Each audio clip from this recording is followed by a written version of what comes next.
So let's get started. Hello, everybody.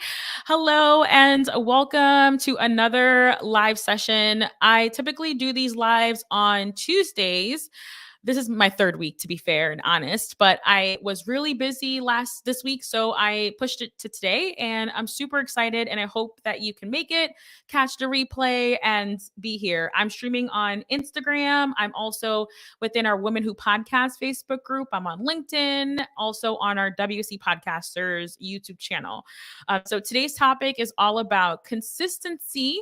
It's such an important topic, and whether you are seasoned and you've been podcasting for a really long time, or you're just starting out and thinking about podcasting as a creative outlet, a hobby, or even a business, consistency is going to come up regardless of where you are in your podcasting journey. So let's go ahead and talk about it. So I see KJ around the world. Sorry, KJ around the world is saying, "Hey, hello, super excited to be here with you.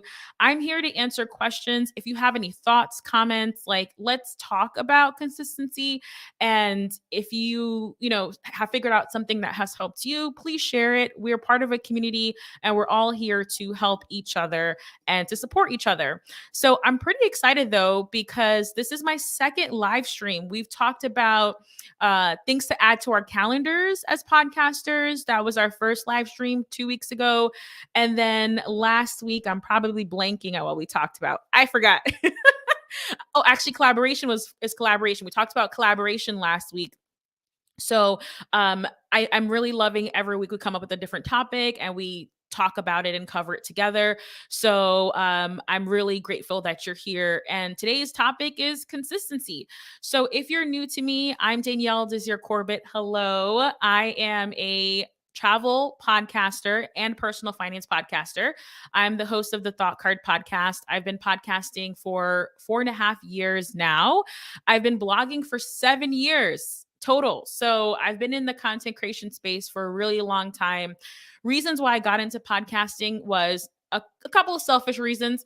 Number one, I wanted to build myself as a thought leader and an authority figure in the travel space. It's not very often you hear someone talking about travel and personal finance, both topics like pound for pound.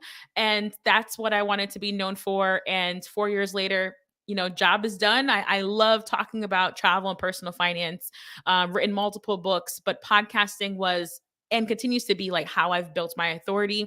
I also started my podcast so I could just connect with other financially savvy travelers, learn from them, and pick up tips and tricks. Like podcasting is a great tool to meet your heroes and network and all of those things. So that's a bit of inspiration as to like why I started podcasting. Along my journey though, consistency has been outwardly facing. Like if you consume my content, you probably haven't noticed consistency being an issue, but in behind the scenes, let me tell you, child, it's a lot. It's a lot of work. It's a lot of work. In addition to running my own podcast, I'm also a podcast marketing coach. So I help overworked and underfunded podcasters streamline and figure out their strategy to create a great marketing plan that fits good for them and their lifestyle so that they can get more downloads, number one, but also what is that podcast and those listenership and downloads going to do for you? Is that going to help you to get more speaking engagements? Is that going to help fuel your coaching business? Is that going to help you bring in more money because you want to work with sponsors? So we sit down and figure things out together. And if you are interested in podcast coaching, feel free to reach out to me. I'm always here and always a resource for you. Okay. So with those intros out the way, let's talk about consistency. And I have a couple of different thoughts of how I approach consistency. So consistency isn't always just, okay, I produce a content on my platform, on my podcast. I think it's also about the quality of your content as well. Because if you have 1 week, you're great, like really high quality content. And then the next week and the couple weeks after, it's like, ugh, like that's not being consistent. So here's my definition of what podcasting consistency is, at least to me, personally speaking. Okay. So podcasting consistency is about regularly publishing new episodes, whether that's daily, weekly, bi-weekly, monthly, or honestly, whatever frequency you choose. When I first started podcasting, I thought that I had to be a weekly podcast, and that is not true. You can be a bi-weekly podcast. I was a bi-weekly podcast for almost 4 years. Now I'm moving into this I'm moving into this like squishy weekly, not really telling my audience it's weekly because I don't want to commit space, but you are the CEO of your podcast. You are the creative director. You are the boss. Okay. So you get to pick and choose when you want to drop episodes and how you want to show up in the world with your podcast. So, what's more important than, oh, I have to publish every Thursday at like midnight? I think what's more important than that is just simply keeping your promise to your listeners. So, keeping your promise to your listeners and showing up when you say you will. Okay. If you say you're going to show up on a weekly basis, keep your promise to them. Okay. Because actually, you might be surprised. A lot of people have your podcast in their routine of like, going for walks with their dog or changing their baby's diapers, like me, or like your audience notices. And it just builds trust when you are there, when you say you're going to be there, whatever the frequency is to you. Okay. Now, while less talked about, I also believe that podcast consistency takes into account the quality of your episodes and your show as well. If you consistently produce highly researched and well edited content, your listeners will start to expect that from you. So I also think that our quality of our shows and the content that we put out is also an expectation that is set. And that's overall what consistency for me at least means. It's showing up when you say you are going to show up and show up with the kind of content that you have promised your listeners and what they can expect from week to week. All right. So do you think that's true? Do you not think that's true? Let me know your thoughts. What do you think when you hear like the word podcast consistency? I want to hear from you. Let me know. All right. So the overall question we have today is like, how can creators and podcasters in particular, like stay consistent with podcasting? Because like I mentioned, podcasting is a lot of work. Okay. It is. I think it's probably the most work I've seen in terms of being a content creator compared to like a blogger. Blogger is a lot of work too, but podcasting is like on a whole other level because you have to, at least for me and how I work is that I create an episode outline. I then have to record that episode. Okay. Then it gets edited. Then there's the show notes. Okay. And then we hit publish. And then there's the marketing piece. And then doing it all again, like from start to finish. There's just a lot of moving pieces. And this is why there's a stat out there that says that most podcasters don't push past 7 to 8 episodes. So if you're past the 10 episode mark and you're keep on going, child, thank God, okay, because it's a lot of work, and this is coming from someone who has published over 130 episodes to this date over 4 years. It is a lot of work. So if you see your favorite podcaster is continuously being consistent and they are publishing, just know that it's work. It is work. It is like a full-time job for many of us. All right, so with that being said, let's talk about more strategies that I thought, and I have a list here for you. And the first one I would say is batching recording. So that's pretty common. A lot of people talk about batch recording, either recording episodes in batch, meaning like for this week, I'm going to be just interviewing people. So I have like 5 interviews on my calendar for this week. So that could be an example of like your recording batching. But also you could be batching editing, meaning like I have 5 episodes to edit this week. So I'm only looking at like editing mode. I'm in editing mode versus creation mode. So I think batching is an incredible way. A lot of people have success in batching. I used to be a batcher and I'm starting to try to get back into it. When I had my baby this year, I just was just thrown off 100, like a 180. I was just spinning literally.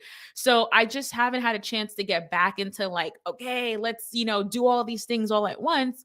But I had done this for 3+ years and I do like stand by it. It could be a really great way to continuously push content out there. Yes. I see Nita says that video podcast, especially, I'm sure is a lot of work, even more work, right?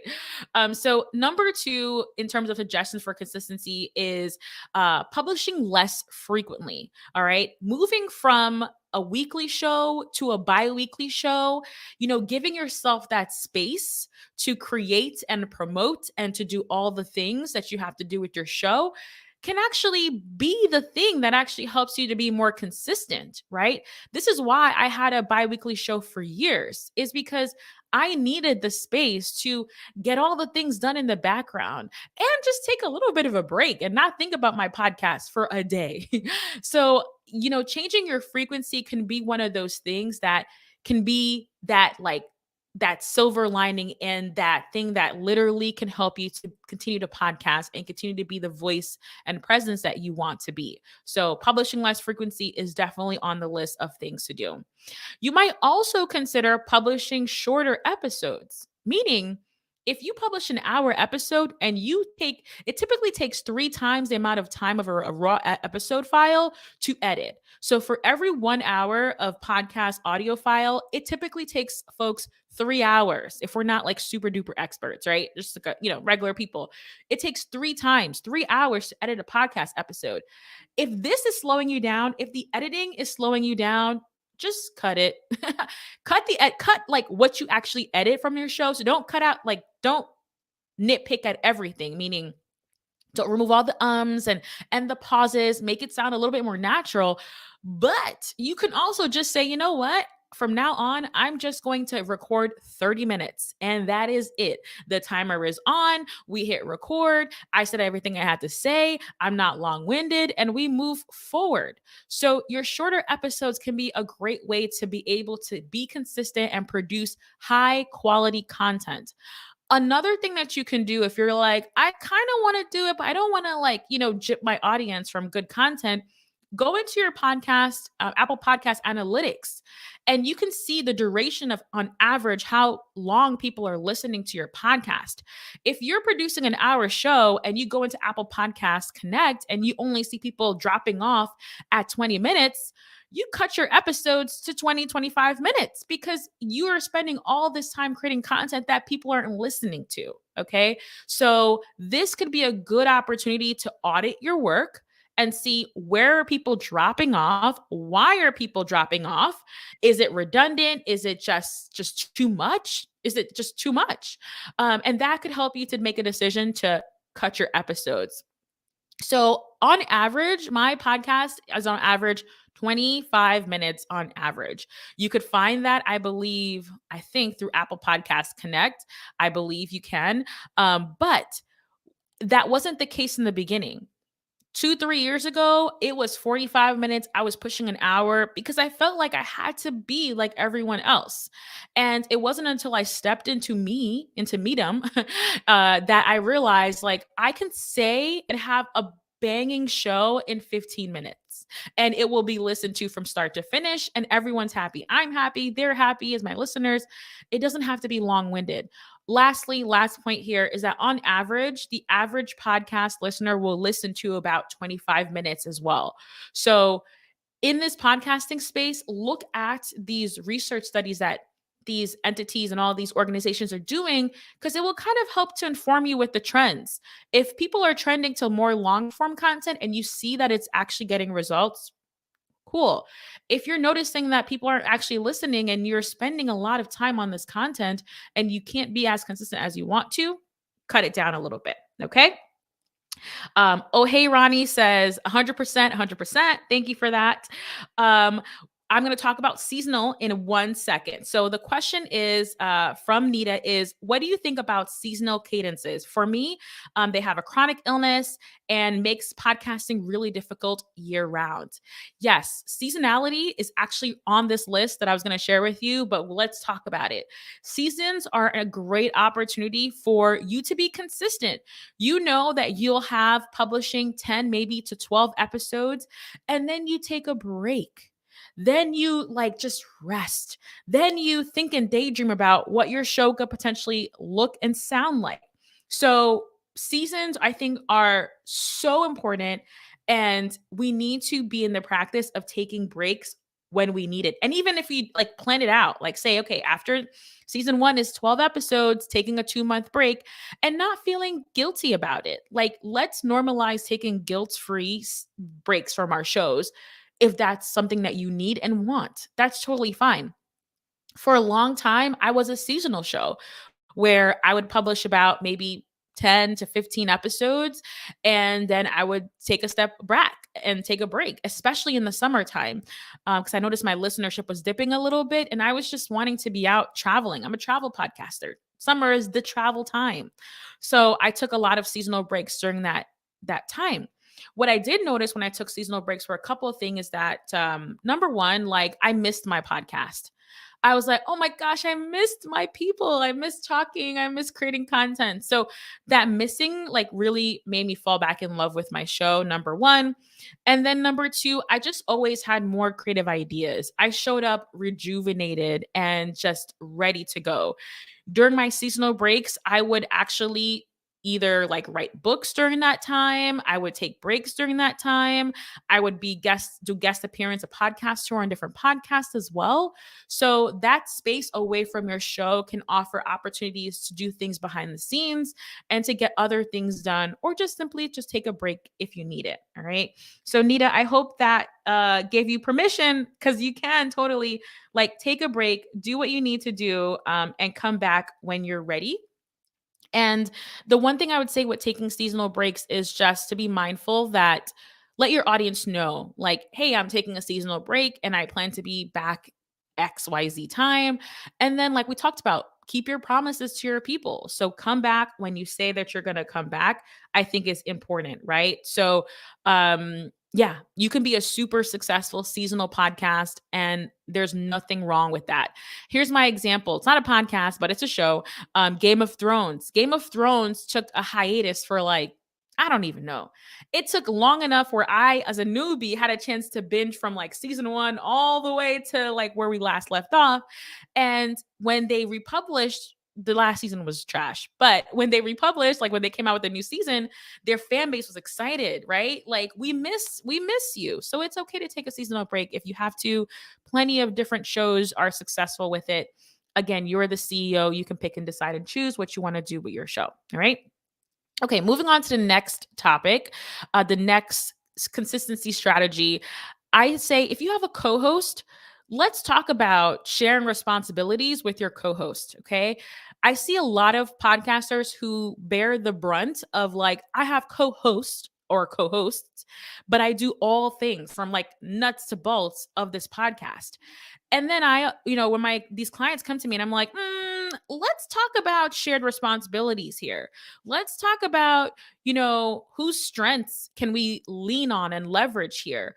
So I do empower you to have those discussions with your co-host and talk about like, hey, listen, for us to be able to keep going, I'm gonna need you to do X, Y, Z. Pick something, pick something that you can help and contribute with besides being the talent.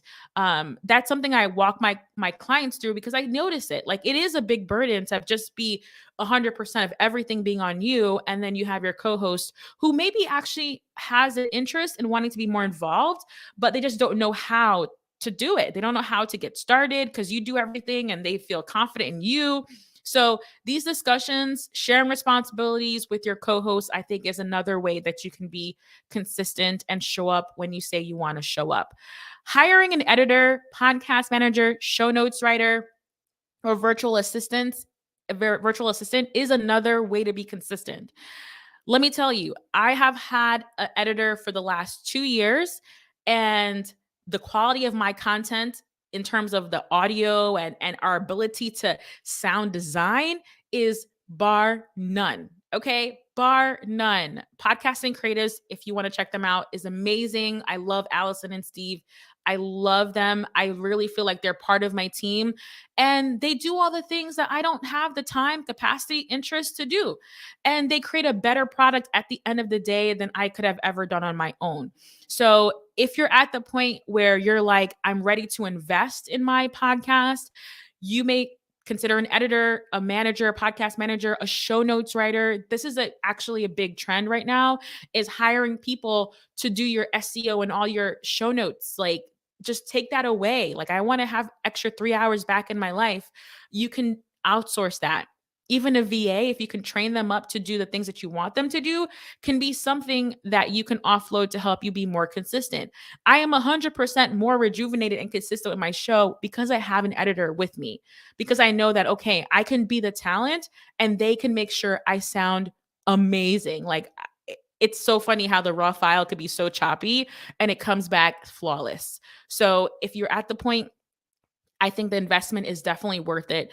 Honestly, we could have another discussion about this on another day about investments you can make on with your podcast.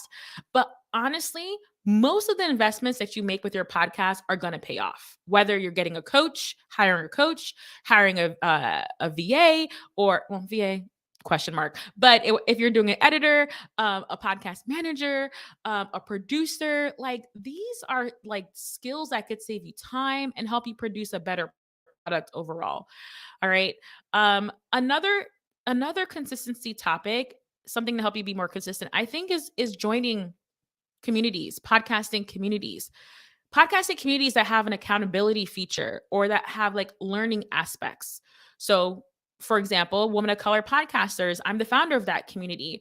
And we have an accountability call coming up tomorrow, actually.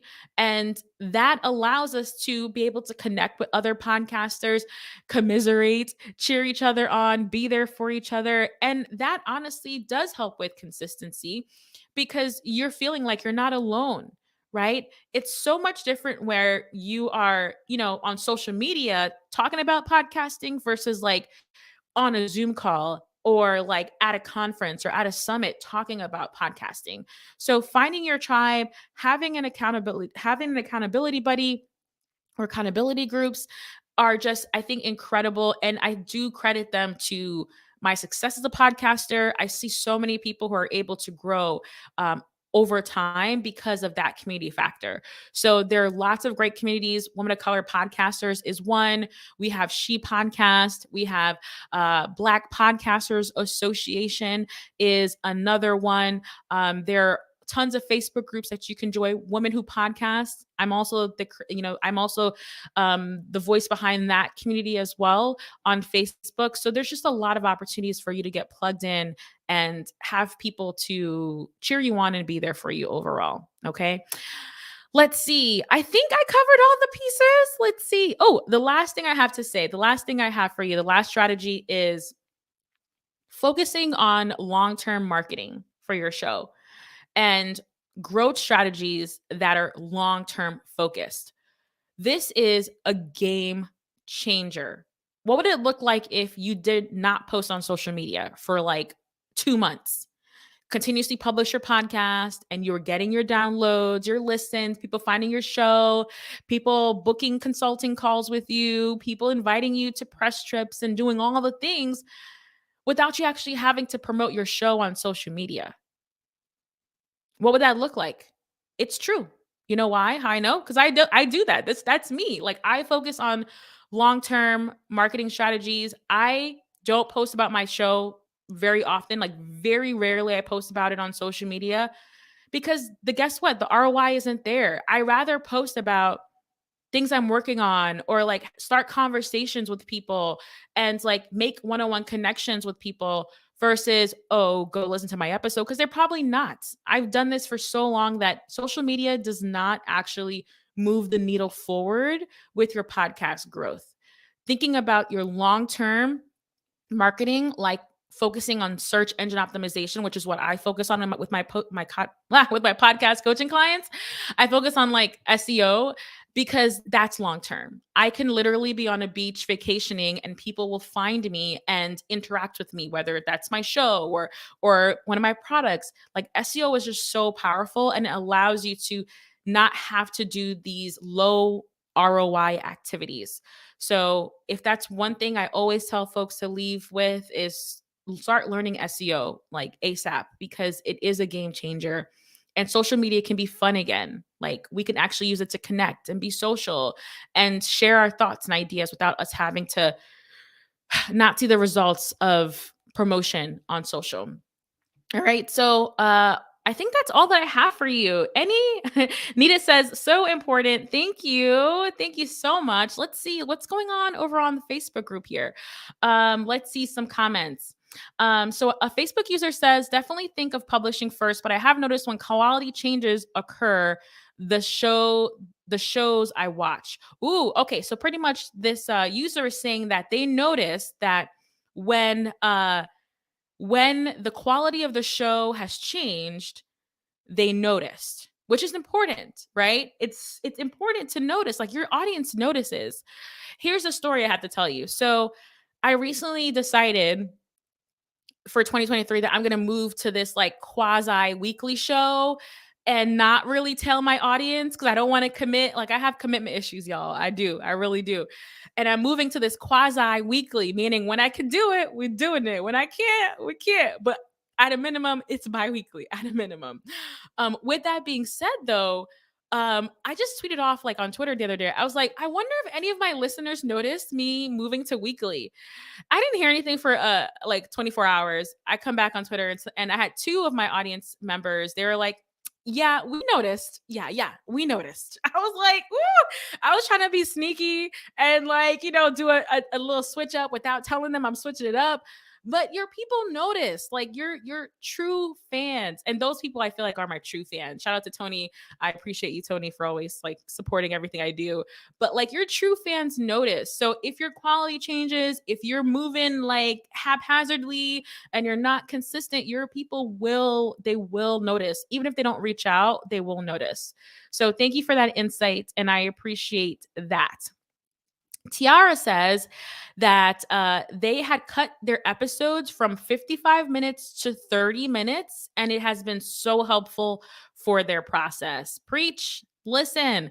It's so interesting how we have to unlearn a lot of things that we hear when we first get started podcasting. We're like, we got to do this, and then you're working on your show, and you're realizing like this actually doesn't work for me. So I love, Tiara, that you were able to say to yourself, okay, listen, like at close to an hour, it's not working. Let's cut it down. And Tiara, let us know like what has been the results of you cutting down your show to half an hour. Let us know. Would love to hear your thoughts on that. Deneen, hi Deneen. Deneen says SEO has been a game changer. Okay, let's say it together. Game changer. Okay, it's Friday, guys. I'm usually like more calm and like, ooh, but it's Friday and I'm excited for the weekend. It's true. SEO is a game changer. And bloggers know this, YouTubers know this. Podcasters are starting to know how important and impactful SEO can be. But if you want to reach your people, if you want to get discovered on a daily basis, SEO is going to be the number one thing to be focusing in on if you're not doing that already. That's your titles, your show notes, all of these things, so important. Everything that is attached to your show can help you get discovered. So, yes, SEO game changer. Okay, another user says on Facebook, sorry, I don't see your name. So, but thank you for your comment. Says, definitely looking forward to not relying on social media. Yes, I agree. Like, let's uncouple our podcast from social media. Like, what would it look like if it was not like my podcast and social media? It's like your podcast and social media. What would it look like if there were one brand, but like you weren't relying on social media? Because I can guarantee you, if we look at the data, they're probably not Instagram people are not listening, jumping to your podcast. Probably 90% of the time, not. Asterisk though, asterisk. I think when you're starting a podcast, like when you're new, when you're brand new, and when you're relaunching, like you're just like, it's been hiatus, let's start again. Social could be really good for like drumming up excitement and getting people excited, right? Like this is my third week being live, and I feel like there's so much more people talking and interacting with me and attending these like live sessions than when I first started because it was just me. But I think social could be really good for like energizing your brand and getting like visibility at the onset. But then after, the true work and the true growth is going to be SEO and other long-term stuff that you're doing, marketing efforts. Okay. Yes. Also, Deneen mentioned that they also shorten their episodes to 30 and 45 minutes. So Deneen would love to hear, like, what made you decide to do that? Like, was it that you saw the amount of work? Did you want to be more consistent? Were people not really listening? Like, let us know what your results were. Okay, so Tiara says the results from shortening their episodes that they have more time, their content is more concise, but most importantly, they have more time and energy for other pieces of their show, like SEO show notes, showing up down the marketing funnel. So that is amazing, and it's like it's a small change, right? In the grand scheme of things, it's a small change that has really big effects that like spill out onto other areas of our podcast production. Also, a lot of us have podcasts as a business extension, or maybe your podcast is the business. Like for me, my podcast is the business. It's what pays my bills, it's what's helping me save for retirement. Like, this is my livelihood. So, having these things that will help me be consistent to continuously do all these things for my family, it's important and it's a game changer, right? Okay. Let's see here. Nita says, my listenership was also much better in short solo episodes and long form interviews. This is also something I want to talk about. That's a great point, because I realized at some point that, you know, I wanted to be the face and the voice of my podcast. Again, I felt like I had to be an interview show. So I had all these people every week having all these voices, and it was good, but I felt like I really wanted to connect with my audience. So over the last year, I have done, I would say 95% of my episodes are solo.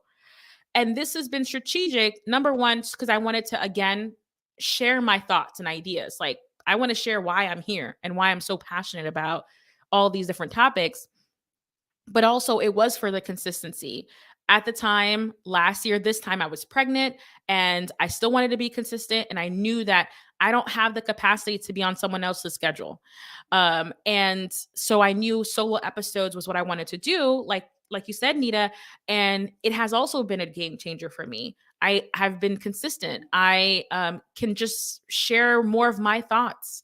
And the opportunities continue to roll in with my podcast, even though it's just me, right? I always felt like it had to be highlighting other people. And I do. Like, when I feel really moved, I will interview someone. And I have a bunch of people on the list like I want to talk to, but there's a lot of benefits for being solo, and consistency and time benefits is definitely one of them.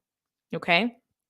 Deneen says the results has been pretty much as what Tiara had said. So Deneen's results, Tiara's results have been similar, just being more concise, having more energy, and being open to more opportunities. So I love that. I love that for you all. That's amazing. So amazing. All right. Okay, we're going to do a quick recap. If you have any thoughts, comments, questions, let's drop it in the chat now. And then we'll be out of here. I hope you have a wonderful weekend in the meantime. So here are some ways that you can stay consistent. Like, we want to see you continue podcasting. Like, so important. Let's continue. Batching, recording, and editing your episodes. Scheduling recordings and scheduling editing time on your calendar regularly. Like, having, okay, Fridays is my recording times. Fridays is my editing time, for example. Publishing less frequently. If you have to move from weekly to monthly, do it. Do it. Weekly to biweekly, do that as well.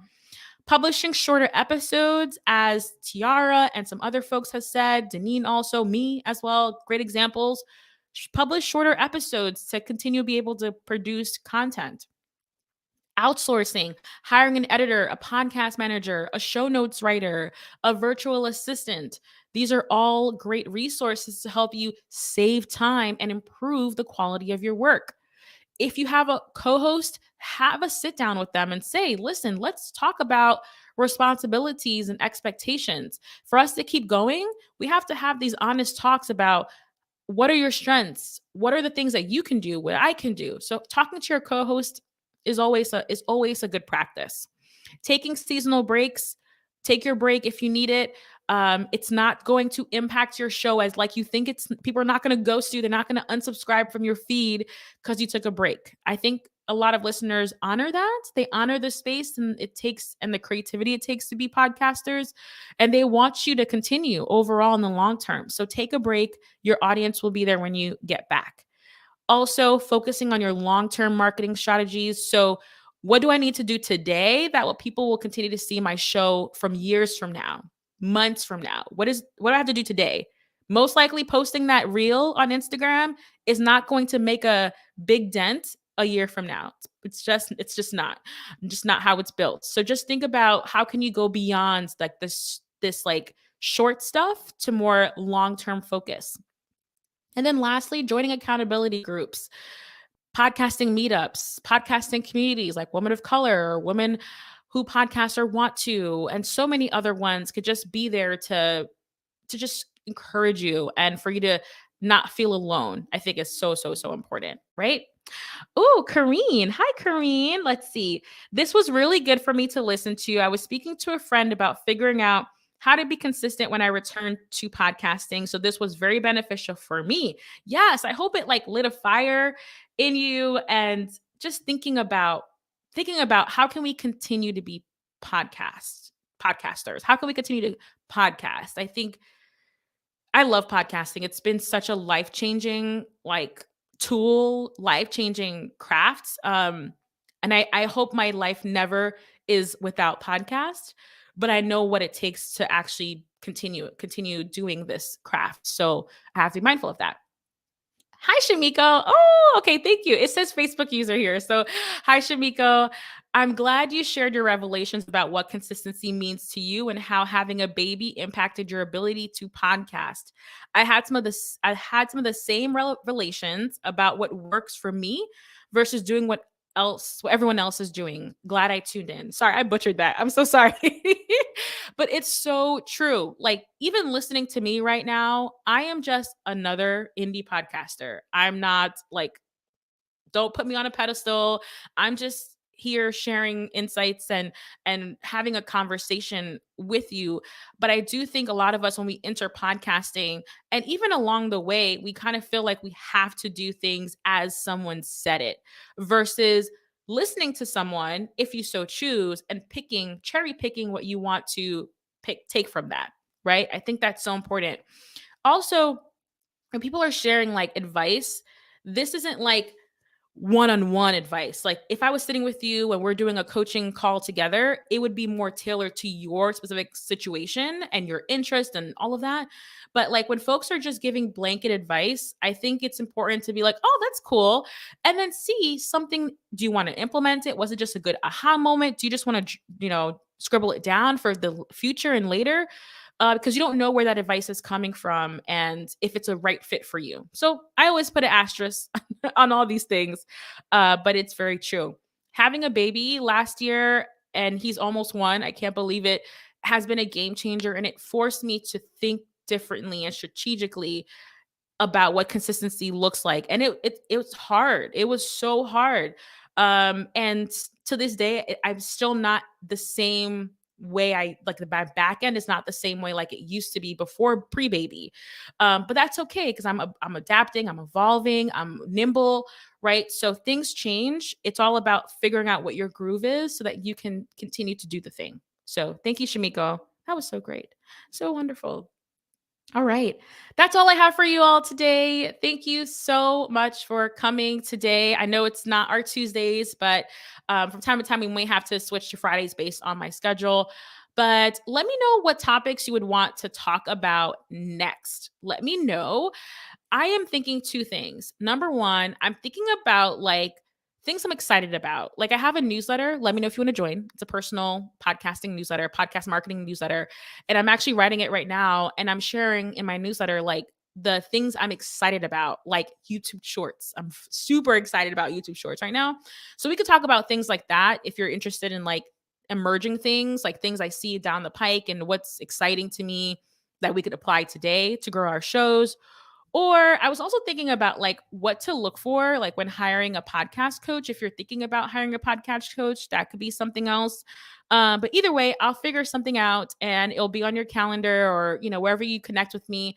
And I hope you can join for that discussion. And I'll see you all very soon. So thank you again and have a wonderful day. Bye, everybody. Bye bye.